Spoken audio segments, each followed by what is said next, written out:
Salut tout le monde. Allez, petite vidéo pour faire un petit update sur ma collection de miniatures. Je me rends compte sur certains forums que ça fait très longtemps que j'ai pas mis à jour les nouveautés au niveau de mes miniatures. Donc il y a pas que du 1.43, hein. Il y a du 1.43, un 18, un 24, un 32, un 87. Il y a de la Majorette, de la Hot Wheels, il y a de tout. Il y a même de la Altaïa de Fast and Furious. Donc je vais faire comment dire, un survol un petit peu de tout parce que vous verrez, j'en ai plus juste sur un mur, mais j'en ai maintenant sur deux murs et donc sinon on va passer beaucoup de temps. Il y a des doublons, il y en a qui viennent d'autres marques. On commence tout de suite le récap avec mes deux 1.18 qu'il y a sur ce meuble-là. Donc ma GTR qui m'avait été offert il y a très très longtemps que vous connaissez. Et cette GTR qui m'a été offert pour mes 40 ans par des amis en Liberty Walk. Alors habituellement c'est pas mon genre de tuning on va dire. Mais là, je trouve qu'elle claque et surtout posée à côté de la GTR d'origine, ça permet de faire des comparatifs assez flagrants, c'est cool. Ensuite, dans les 1.43, première partie. Donc rallye et course. Hein. Je sais pas si vous aviez vu que j'avais la 2017 LMP1 de chez Toyota. J'avais acheté un lot, ça se pareil, je sais pas si vous avez vu, de trois voitures qui contenaient notamment la Evo 7 WRC avec son becquet positionné vraiment de manière chelou. Ça, c'est honnêtement, je sais pas ce qu'ils avaient branlé Mitsu, mais donc on a été là. J'ai trouvé dans des magasins, ça fait extrêmement rare pour le souligner. Déjà de trouver des voitures japonaises en miniature dans les magasins français, c'est déjà compliqué, mais alors pour trouver des trucs un peu rares comme cette Celica, cette 2000 GT ou cette RX3, la probabilité, elle est dingue. Elle est surtout infime. Ici dans les 1.24, pas beaucoup de nouveautés, si ce n'est l'ajout de la Integra.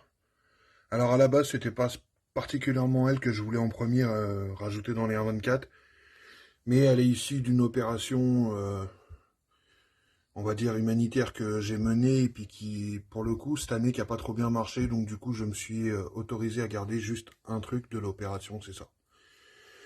La RX3, vous la connaissez. Ensuite, ici, on a les quelques fast. Notamment, alors ça c'est la Greenlight, mais vous verrez que j'ai aussi la version Altaïa de la collection qui est sortie chez le marchand de journaux.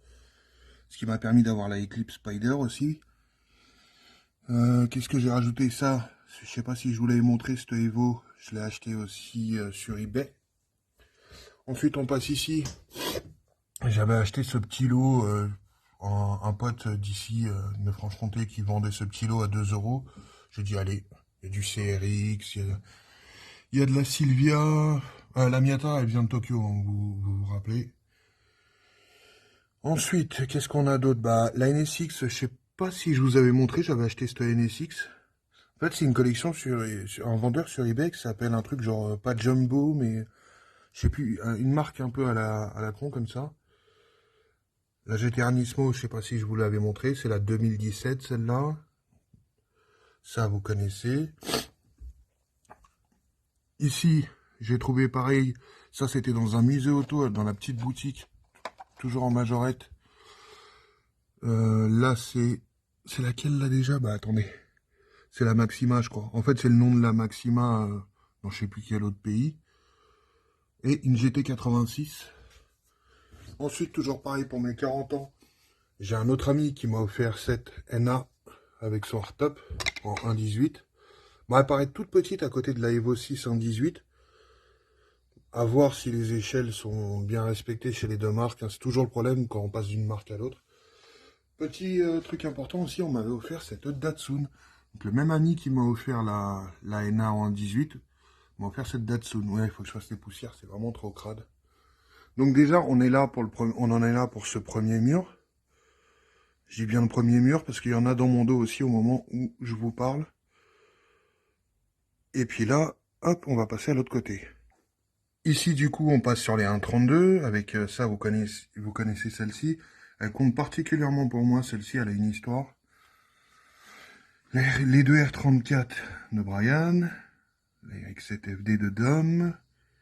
La Soub. Là, une GTR que j'avais trouvé dans un autre truc. Ça, c'est les Altaïa Fast and Furious Voilà, le numéro 1 et je sais plus combien.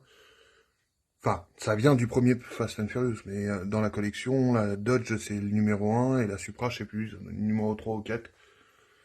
Ici, on a retrouvé la Altaïa Skyline et la Eclipse. La Eclipse, j'ai vraiment un kiff sur cette Eclipse de Fast. Donc voilà, on en est là. Ça évolue gentiment, des fois on m'en offre, des fois j'en trouve des vraiment pas chers.